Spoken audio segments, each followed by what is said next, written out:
Hi friends, எல்லோருக்கும் வணக்கம். இன்றைக்கி நம்ம அ கறி உருண்டை குழம்பு பார்ப்போம்.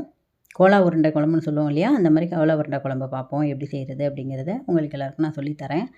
இது வந்து எப்படி செய்யணும் அப்படின்னாக்க, நம்ம வந்து கொத்து கறியா தான் வாங்குவோம். இப்போ கடையில் போய் கறி கொத்தி வாங்கிட்டு வருவாங்க எல்லாம் கோலா உருண்டைக்குன்னா. ஆனால் நாங்கள் எப்போவுமே எப்படி பண்ணுவோம்னா, இந்த மாதிரி வறுக்கிறதுக்குன்னு திட்டு வாங்கினோம்னா, இந்த மாதிரி பீஸ் பீஸாக கொடுப்பாங்க. இந்த மாதிரி வாங்கிட்டோம்னா நமக்கு வந்து இந்த ஜவ்வு, தோல் இதெல்லாம் இல்லாமல் நல்லாயிருக்கும். அதனால் இந்த மாதிரி தான் வாங்கிக்கணும். இந்த மாதிரி தனி கறியை வந்து தனியாக வாங்கிக்கிட்டு, எலும்பை தனியாக வாங்கிக்கணும். எலும்பு வந்து இதில் போட்டுட்டோம்னா நல்லா தான் இருக்கும். குழம்புல வந்து எலும்பு சேர்த்துட்டோம்னா தான் அந்த குழம்பு வந்து நல்லா டேஸ்ட்டாக இருக்கும். இது பாருங்க, எலும்பு, கொழுப்பு இது எல்லாமே தனியாக இருக்குது. இதை நாங்கள் தனியாக வாங்கிக்கிட்டோம். இதில் தான் கொழுப்பெல்லாம் இருக்குது பார்த்தீங்களா? இது எல்லாத்தையும் தனியாக இதை வாங்கிக்கிட்டோம். இப்போ வந்து நம்ம ஃபஸ்ட்டு இந்த எலும்பை வந்து கழுவிட்டு குக்கரில் போட்டு நல்லா வேக வச்சு எடுத்துருவோம்.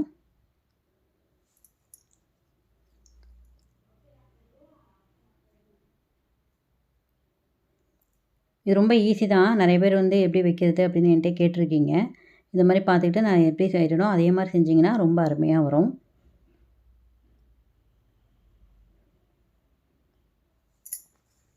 முதல்ல எலும்பில் கொஞ்சமாக மஞ்சத்தூளை போட்டு அதுக்கு தகுந்த தண்ணியை ஊற்றி அப்படியே மூடியை போட்டு நல்லா வேக வச்சிடலாம். ஒரு 3 விசில் 4 விசில் விட்டு அதை தனியாக எடுத்து வச்சுருவோம்.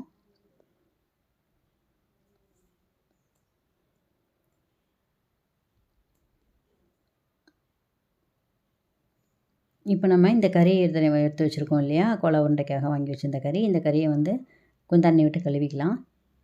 நம்ம இப்போ கடையிலே கொத்தி வாங்குறோம்னு வச்சுக்கோங்களேன், அவங்க வந்து கழுவலாம் மாட்டாங்க. அவங்க அப்படியே கொத்தி கொடுத்துருவாங்க. அதில் வந்து இந்த ஜவ்வு, தோல், கொழுப்பு எல்லாத்தையும் வச்சு கொத்தி கொடுத்துருவாங்க.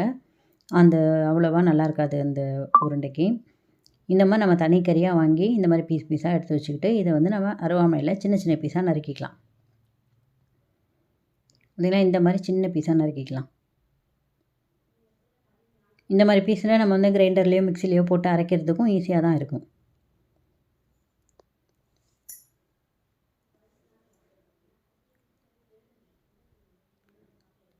இந்த மாதிரி நம்ம நறுக்கி போட்டோம்னா தான் நமக்கு சீக்கிரமாக அரைப்பட்டுரும். அதுக்காக தான் இந்த மாதிரி சின்ன சின்ன துண்டமாக நறுக்கி போட்டுக்க வேண்டியது.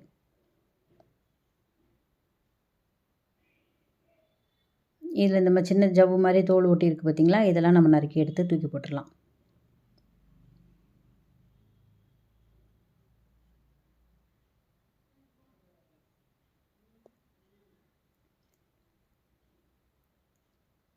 இதே போல் எல்லா கறியையுமே நம்ம நறுக்கி எடுத்துக்குவோம்.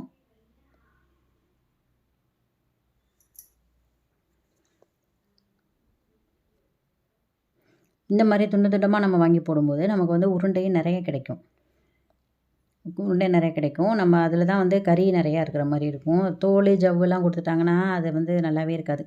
அது சாப்பிடும்போதே ஜவ்வு மாதிரி இழுத்துக்கிட்டு இருக்கும். இந்த மாதிரி தான் இருக்கணும் நம்ம உருண்டைக்கு வாங்கும்போது.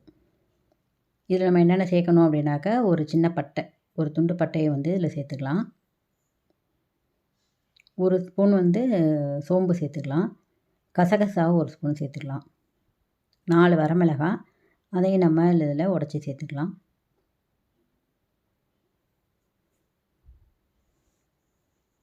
இதுக்கு வந்து ஒரு 10 சின்ன வெங்காயம், அதையும் வந்து 2 2ஆக கட் பண்ணி அதில் போட்டுடலாம்.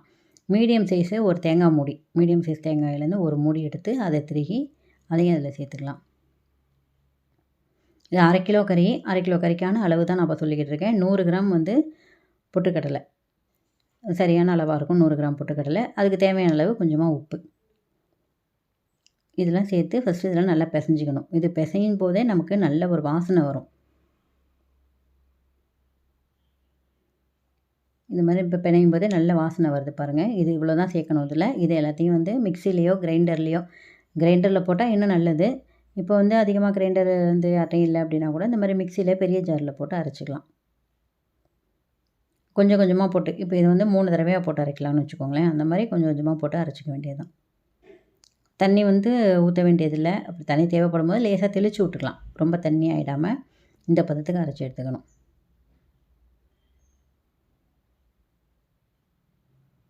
கிரைண்டர் தான் பெஸ்ட்டு. கிரைண்டர் இல்லாதவங்க இந்த மாதிரி மிக்சியில் போட்டு அரைச்சிக்கோங்க.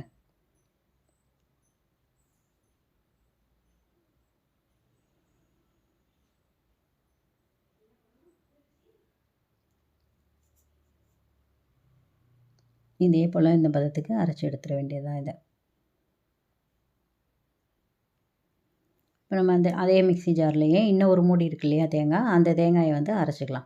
நம்ம குழம்புல வந்து தேங்காய் ஊற்றணும். அதுக்காக அந்த தேங்காய், சோம்பு, கொஞ்சமாக பட்டை, சிறிதளவு கசகசா கொஞ்சம், அது ஒரு 1/2 டீஸ்பூன் போட்டால் போதும். ஒரு 4 பூண்டு பல், இது எல்லாத்தையும் போட்டு அதை தனியாக அரைச்சி எடுத்து வச்சுருவோம். இப்போ இந்த 3 தடவையாக தனித்தனியாக அரைச்சோம்ல, இது எல்லாத்தையும் ஒன்றா சேர்த்துக்குவோம். ஏன்னா ஒரு சில இதில் வந்து பொட்டுக்கடலை நிறையா இருக்கும், ஒன்றில் மிளகாய் நிறையா இருக்கும். அதனால் 3யுமே ஒன்றா சேர்த்து பிசைஞ்சுக்கணும். பிசைஞ்சிட்டு கையில் வந்து எண்ணெய் தடவிக்கிட்டு, எண்ணெய் தடவாமல் உருட்டினா கையில் ஒட்டுது. அதனால் கொஞ்சமாக எண்ணெயை தடவிக்கிட்டு இந்த மாதிரி உருட்டி உருட்டி எடுத்து வச்சுக்க வேண்டியதுதான். நமக்கு எவ்வளோ பெரிய உருண்டை வேணுமோ அந்த அளவுக்கு நம்ம இதை உருட்டி எடுத்து வச்சுக்குவோம்.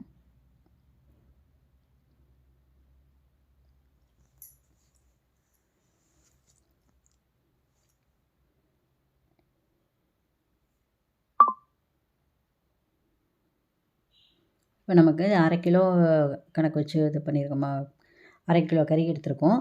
இதில் எப்படியுமே நமக்கு வந்து ஒரு 50 உருண்டைக்கிட்ட வரும். அதை நம்ம தனியாக அந்த பக்கம் உருட்டிக்கலாம். அதுக்கப்புறமேல குழம்பு கூட்டி வைக்கிறதுக்காக சட்டியை வச்சு நம்ம எண்ணெய் ஊற்றி சோம்பு போட்டுக்கலாம். அதில் சோம்பு, கொஞ்சமாக பட்டை, இலை, பிரியாணி இலை இருக்கு இல்லையா, அந்த இலையை அதில் போட்டுக்கலாம். இப்போ இதில் கட் பண்ணி வச்சுருக்க வெங்காயம், இதில் சின்ன வெங்காயம் போடலாம், பெரிய வெங்காயம் போடலாம். நான் இப்போ வந்து பெரிய வெங்காயம் தான் கட் பண்ணி போட்டிருக்கேன்.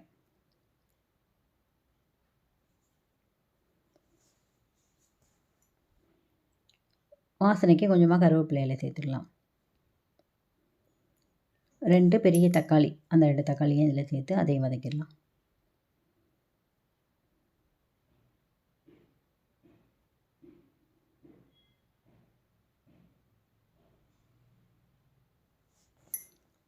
இதில் வந்து காய்க்கு கத்திரிக்காய், முருங்கைக்காய் இதெல்லாம் சேர்க்கலாம். இப்போ எங்கள் ஊர் பக்கம் செட்டிநாடு பக்கம்லாம் நாங்கள் வந்து கத்திரிக்காய், முருங்கைக்காய் சேர்த்து தான் இந்த உருண்டை குழம்பு வைப்போம். நல்லா டேஸ்ட்டாக இருக்கும். அதில் இருக்க கத்திரிக்காயே அவ்வளோ ருசியாக இருக்கும்.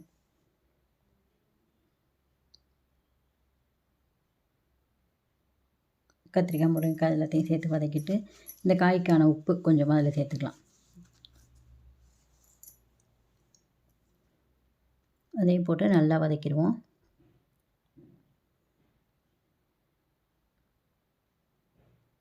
இப்போ நம்ம முதல்ல எலும்பு, கொழுப்பு இதெல்லாம் வேக வச்சோம் இல்லையா, அது நல்லா வெந்திருக்குது பாருங்கள். அதனால் ஒரு 4 விசில் 5 விசில் விட்டுட்டோன்னு வச்சுக்கோங்களேன், இந்த மாதிரி நல்லா வெந்துடும். அதை எடுத்து இந்த காய்கறியிலே ஊற்றிடலாம்.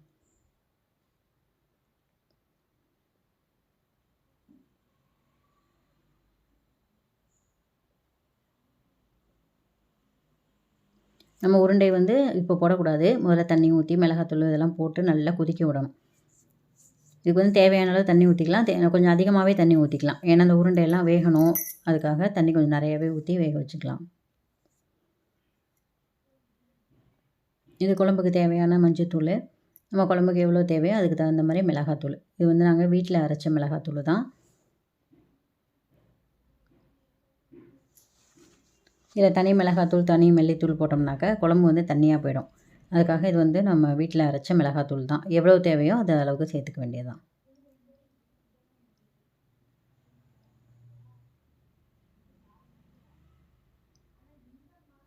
இது சேர்த்து நல்லா ஃபஸ்ட்டு கொதிக்க வச்சுருவோம். முதல்ல வந்து கத்திரிக்காயும் முருங்கைக்காயும் நல்லா வேகணும்.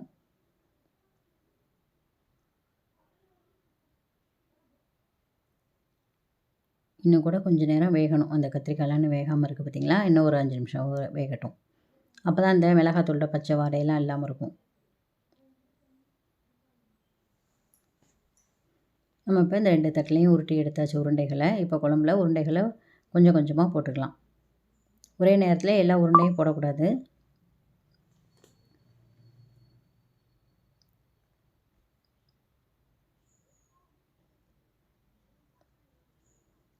முதல்ல கொஞ்சமாக போட்டிருக்கேன். ஒரு 6 உருண்டை மட்டும் போட்டிருக்கேன். போட்டுட்டு இப்படி சட்டியை எடுத்து நல்லா ஸ்லாப்பி விட்டுட்டு மூடி வச்சிடலாம்.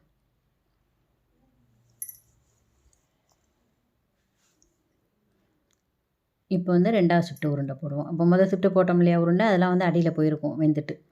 நல்லா வெந்துச்சுன்னா மேலே வந்து மிதக்க ஆரம்பிச்சிரும். இப்போ அதை வந்து முதல்ல நம்ம போட்டிருக்கோம். இப்போ 2வது தடவை போடுறோம். இதையும் போட்டு அதே மாதிரி நம்ம சட்டியை கரண்டியை விடக்கூடாது. அப்படியே சட்டியவே எடுத்து ஸ்லாப்பி விட்டுட்டு மறுபடியும் மூடி வச்சுருவோம். பாருங்கள், நேரம் ஆக நேரம் நல்லா கொதித்து குழம்பே நல்லா கலர் மாதிரி வந்துருச்சு. நம்ம இந்த ஃபஸ்ட் டைம் போட்ட உருண்டையெல்லாம் அது உள்ளார தான் இருக்குது. இப்போ மறுபடியும் மீதம் இருக்கிற உருண்டைகளை போட்டுடலாம்.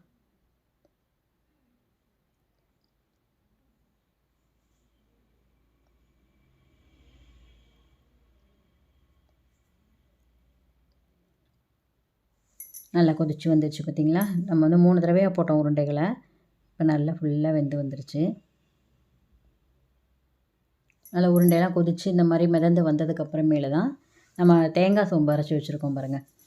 தேங்காய், சோம்பு, பூண்டு இதெல்லாம் அரைச்சி வச்சுருக்கோம் இல்லையா? இதை வந்து அந்த குழம்புல சேர்த்துடலாம்.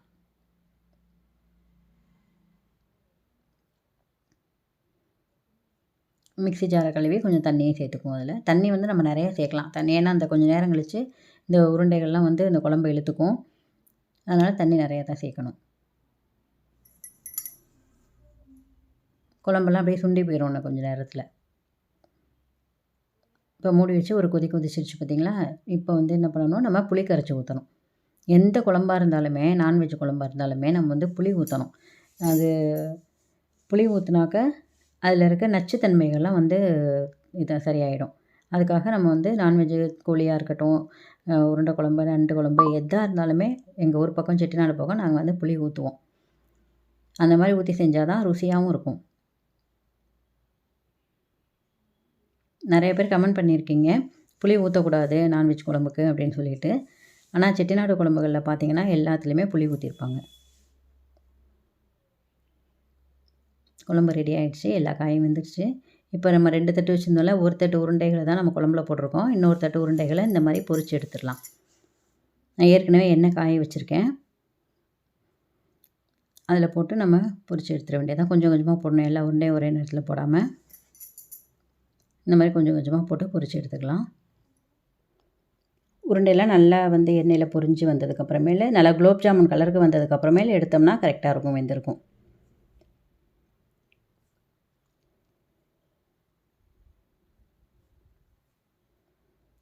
இப்படியே கலர் மாறி வந்துருச்சு பார்த்தீங்களா? நம்ம சொன்னால் கரெக்டாக அதே குலோப் ஜாமுன் கலர் வந்துருச்சா?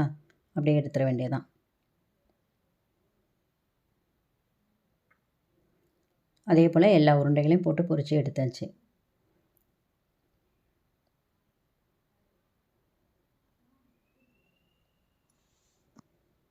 நம்ம உருண்டை குழம்பு வைக்கும்போது எப்போவுமே இந்த மாதிரி பண்ணணும்னா 2 டேஸ்ட்டாக சாப்பிட்றலாம். அது குழம்புல இருக்க உருண்டையும் இருக்கும், இது வறுத்த உருண்டையும் இருக்கும். நம்ம பாட்டுக்கு அப்படியே சாப்பிட்றலாம்.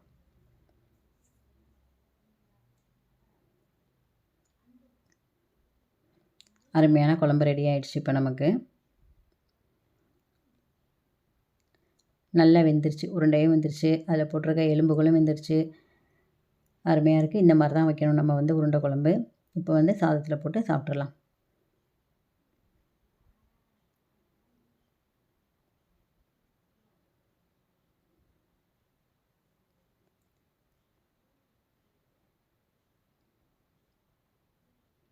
குழம்பு இப்போ நம்ம சூடாக இருக்கும்போது கொஞ்சம் தண்ணியாக தான் தெரியும். நல்லா ஆறுனதுக்கப்புறமேல் குழம்பு நல்லா டேஸ்ட்டாக வந்துடும். கொல கொலன்னு வந்துடும். இப்போ நம்ம போய் சாப்பிட்லாமா? வாங்க சாப்பிட்லாம்.